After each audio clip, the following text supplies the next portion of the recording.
Hello बच्चों, आप सब कैसे हो। तो आज की क्लास में हम करने जा रहे हैं इंडियन इकोनॉमी का चैप्टर नंबर 3 जो कि है लिबरलाइजेशन, प्राइवेटाइजेशन, ग्लोबलाइजेशन।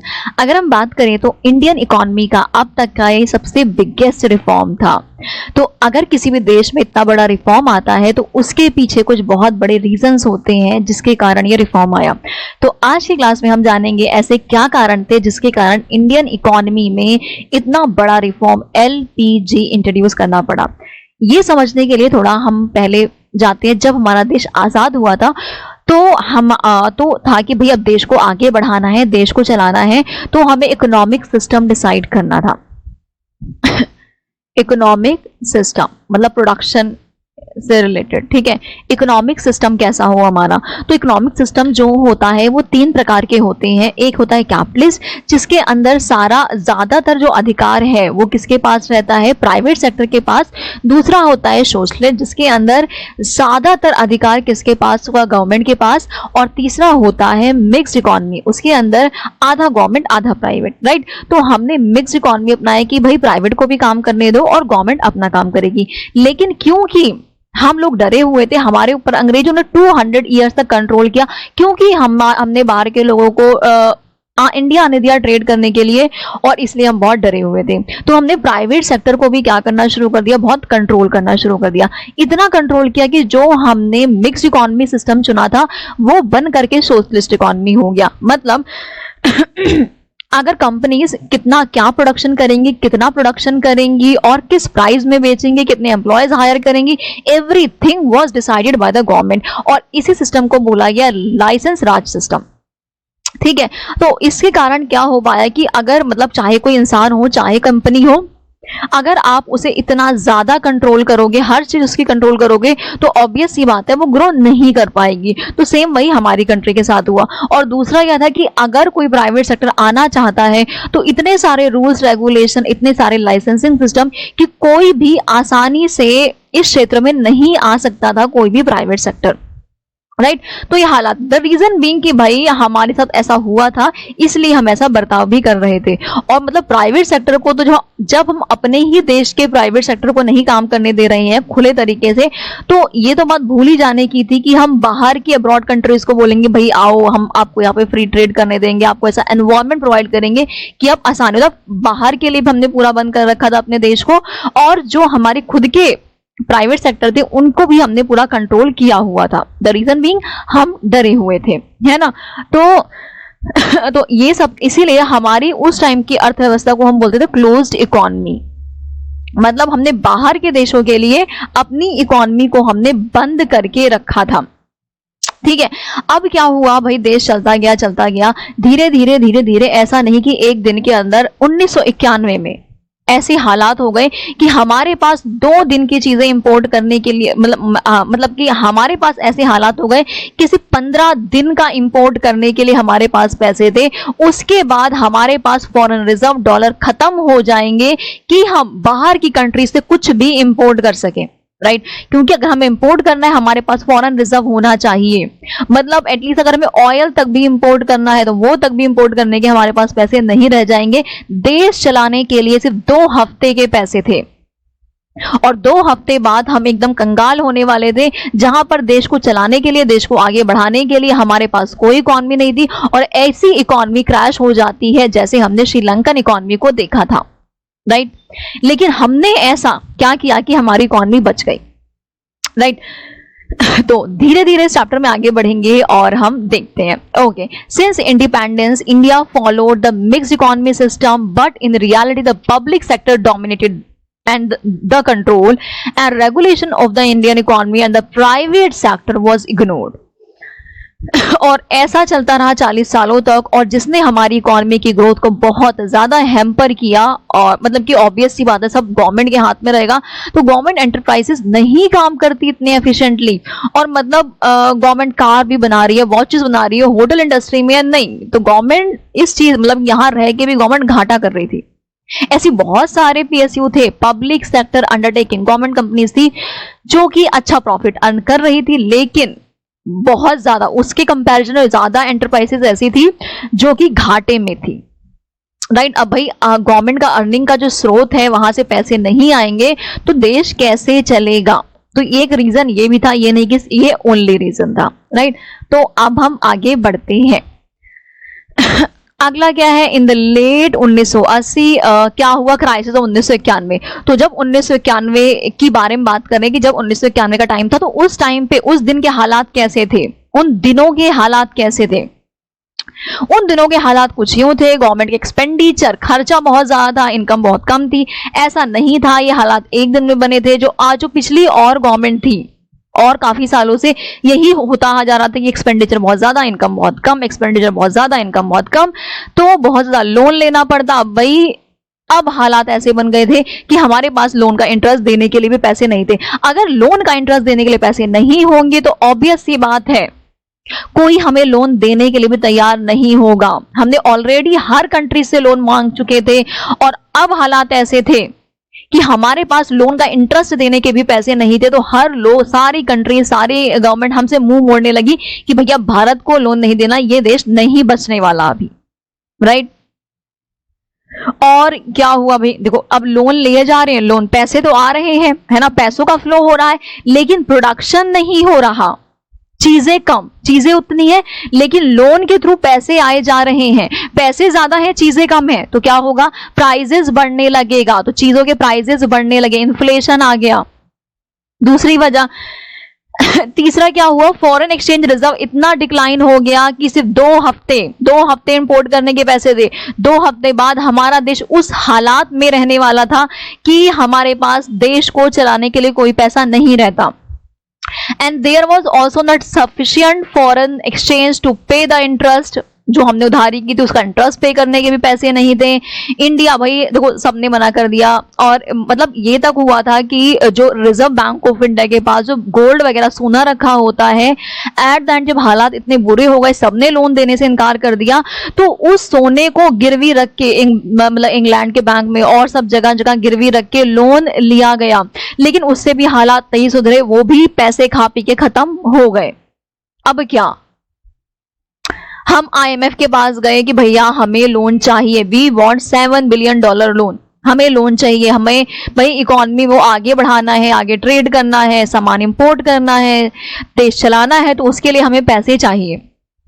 जो IMF है वो लोन उस टाइम पर देता है जब बैलेंस ऑफ पेमेंट क्राइसिस होते हैं। बैलेंस ऑफ पेमेंट क्राइसिस मतलब क्या होता है कि आपके पास डॉलर नहीं है इंपोर्ट करने के लिए, अगर फॉरेन एक्सचेंज रिजर्व कम हो जाता है, आपके पास पैसे नहीं है, आपका देश कंगाल हो चुका है, तो IMF उस टाइम पे लोन देता है और वो आपको लोन ऐसे नहीं देगा, वो अपनी शर्तों पे लोन देगा, ठीक है। और जो IMF है उसे अमेरिका जैसी कंट्रीज कंट्रोल करती हैं, राइट। तो उनकी कुछ कंडीशन थे कि उनके अगर जो वो चाहते हैं, जो चीजें वो चाहते हैं, अगर वो हम अपने देश में इंप्लीमेंट करेंगे तब तो वो हमें लोन देंगे, अदरवाइज नहीं देंगे। ऐसा नहीं था ये LPG रिफॉर्म हमने प्लान किया था, हम खुद अपनी इकोनॉमी को खोला, लेकिन नहीं, हमारे ऊपर ये रिफॉर्म हमें करना पड़ा क्योंकि देश चलाने के लिए पैसे नहीं थे और हमारे पास आखिरी ऑप्शन क्या था कि IMF हमें लोन दे दे। और IMF लोन तभी देगा, कब देगा, जब हम अपनी इकोनॉमी को ओपन करेंगे। उसके बहुत सारे, उसकी कुछ 20-25 कंडीशन थी, जब हम उनको पूरा करेंगे उसके बाद IMF ने हमें लोन देने की बात करी, ठीक है।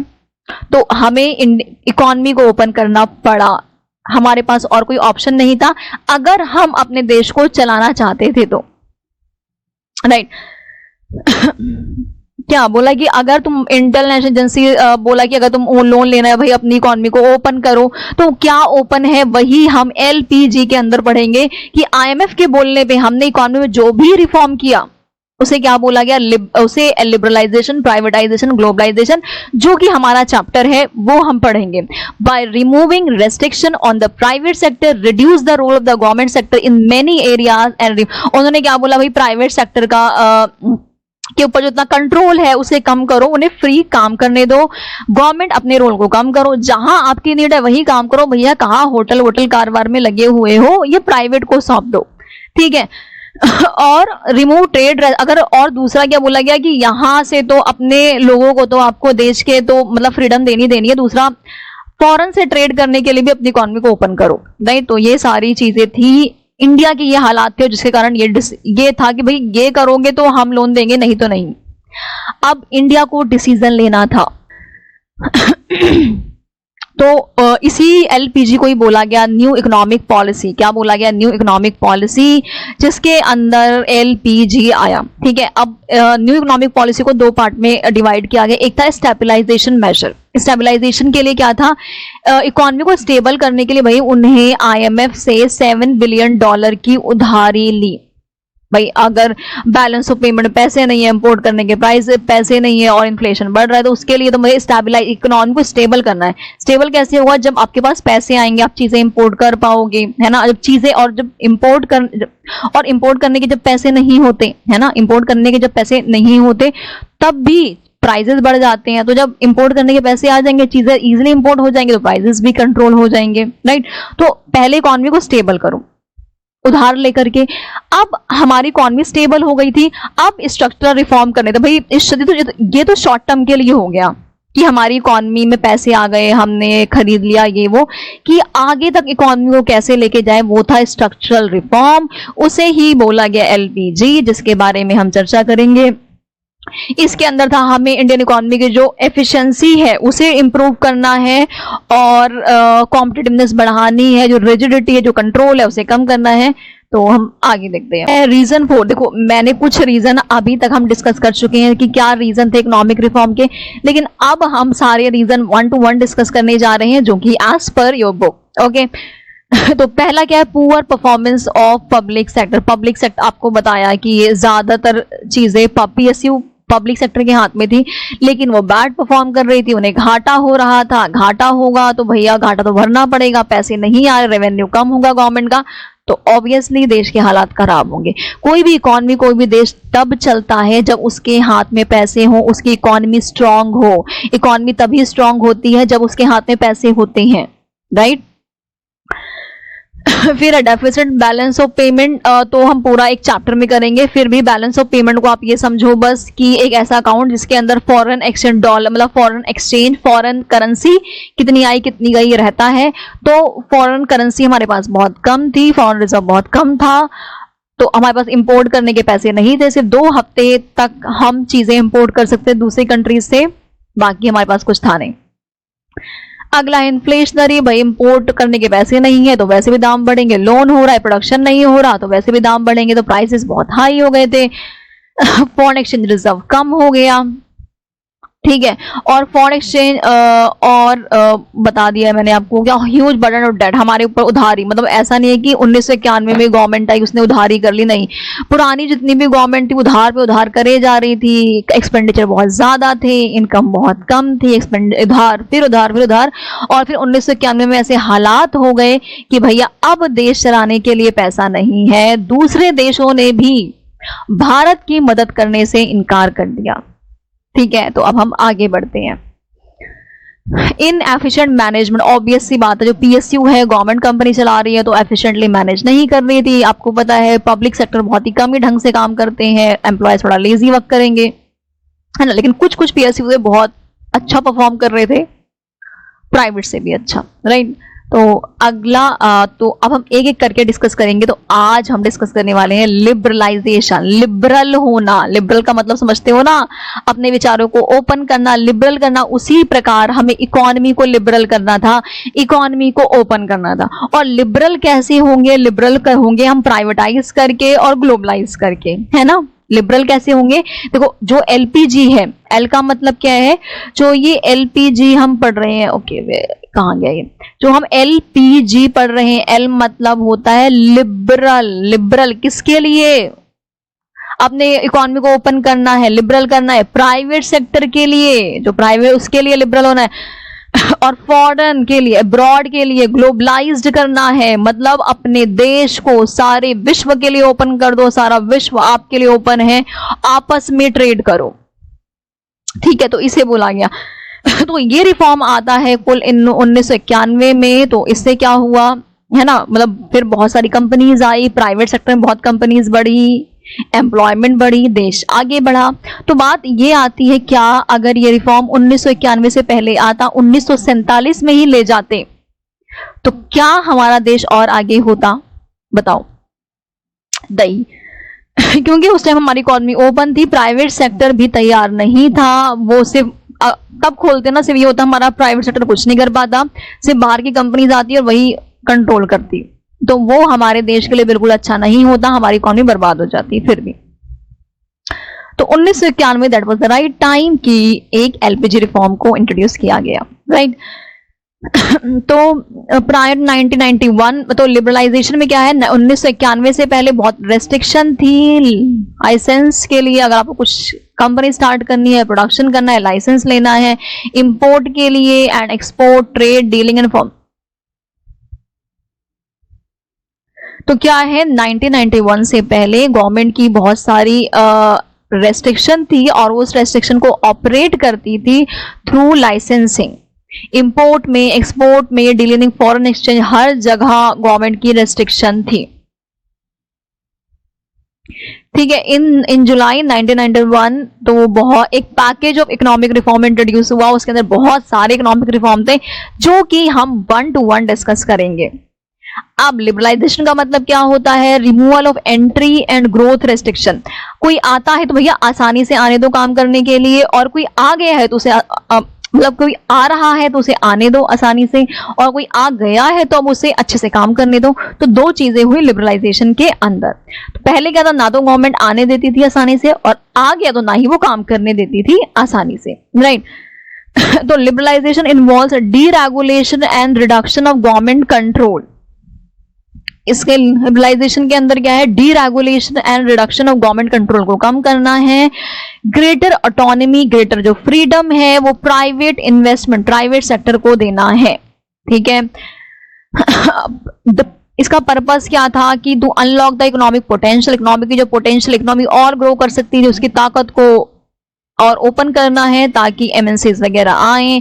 प्राइवेट सेक्टर को एनकरेज करना है, ज्यादा कंपटीशन बढ़ेगा, ज्यादा कंपटीशन बढ़ेगा तो भैया अगर एक ही चीज बनाने के लिए 10 कंपनीज होंगी तो 10 कंपनीज आपस में कंपीट करेंगी, हम सबसे अच्छा प्रोडक्ट बनाएंगे और जो ज्यादा अच्छा प्रोडक्ट बनाएगा उसका डिमांड ज्यादा होगी और प्राइसेस भी कम होंगे, फिर कंज्यूमर के लिए भी बेनिफिशियल है।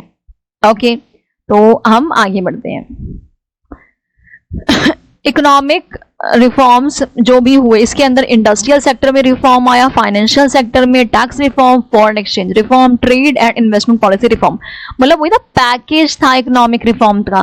तो अब हम 1 to 1 एक एक रिफॉर्म डिस्कस करते जाएंगे। ओके, क्या है industrial sector reform. Industrial sector reform के अंदर क्या है, रिडक्शन इन इंडस्ट्रियल लाइसेंसिंग, कि देखो पहले कोई भी काम करने के लिए गवर्नमेंट से लाइसेंस लेना पड़ता था, है ना।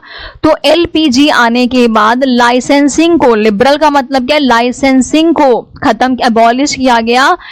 कुछ ही चीजें ऐसी थी जहां पे लाइसेंस लेने की जरूरत थी, जैसे कि लिकर है, डिफेंस इक्विपमेंट है, इंडस्ट्रियल एक्सप्लोजिव है, ऐसी कुछ और चीजें हैं जहां पर लाइसेंस लेने की जरूरत थी। इसके अलावा जितनी भी चीजें थी उसके लिए इकोनॉमी को एकदम खुली छूट दे दी गई, राइट।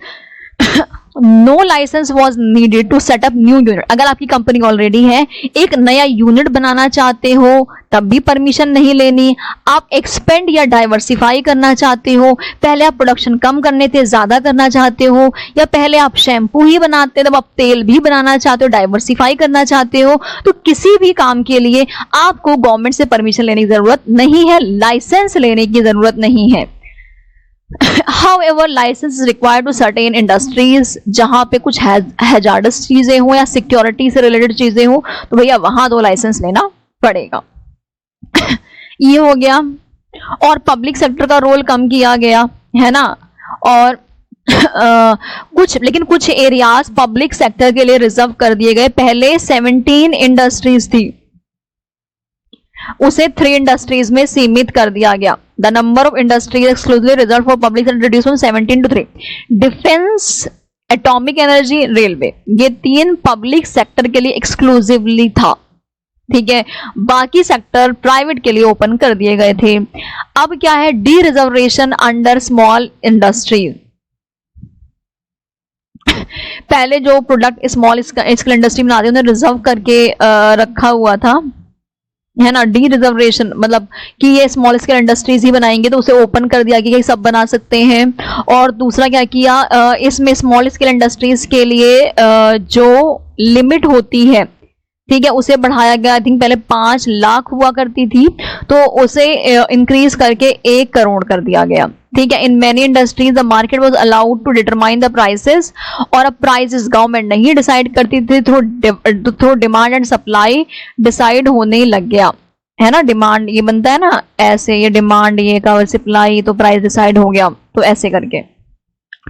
अगला क्या है, MRTP एक्ट था। इसके अंदर क्या है कि अगर कंपनीज को अप्रूवल लेनी है एक्सपेंशन के लिए, establishment of new undertaking, merger, amalgamation, ये सारी चीजें एलिमिनेट कर दी गई। तो अगला हम देखते हैं financial sector reform. Financial sector reform के अंदर क्या है, देखो फाइनेंशियल का मतलब होता है पैसों से रिलेटेड रिफॉर्म। जितने भी रिफॉर्म पैसों से रिलेटेड होते हैं उन सबको हेड कौन करेगा, रिजर्व बैंक ऑफ इंडिया। ठीक है, तो क्या इसके अंदर क्या चेंज है, पहला है change in the role of RBI. RBI जो पहले रेगुलेटर था, अब वो फैसिलिटेटर, आपकी हेल्प करेगा। ठीक है, as a result financial sector was allowed to take decision on many matter, और अब फाइनेंशियल सेक्टर को बिना आरबीआई से कंसल्ट करे बहुत सारे डिसीजन लेने का अधिकार था। ठीक है, और क्या है, अब प्राइवेट बैंक्स भी आने लग गए। The reform policy head to the establishment of private bank, जैसे कि ICI, Indian bank, ICI, foreign bank HSBC। इससे कंपटीशन बढ़ा, इंटरेस्ट रेट लोन के कम हुए, बेटर सर्विसेज मिली। आपको बताए प्राइवेट बैंक में जाओ या गवर्नमेंट बैंक में जाओ, प्राइवेट बैंक में इतना रहता है कि भाई अगर आप प्राइवेट बैंक में जाओगे तो कॉल कर दोगे, वो खुद एजेंट उनका आएगा, आपका अकाउंट खोलेगा, सारा काम करेगा। कुछ आपको प्रॉब्लम है, कुछ भी चीज चाहिए, आप ऐप से कर लो, या फिर उनके आपका जो भी है उसे आप कॉल करके बोल सकते हो ये काम है, तो वो चीजें बहुत आसान हो जाती हैं। लेकिन वही गवर्नमेंट में क्या होता है, आपको टाइम लगता है, तो इसमें बेटर सर्विसेज में हेल्प मिली।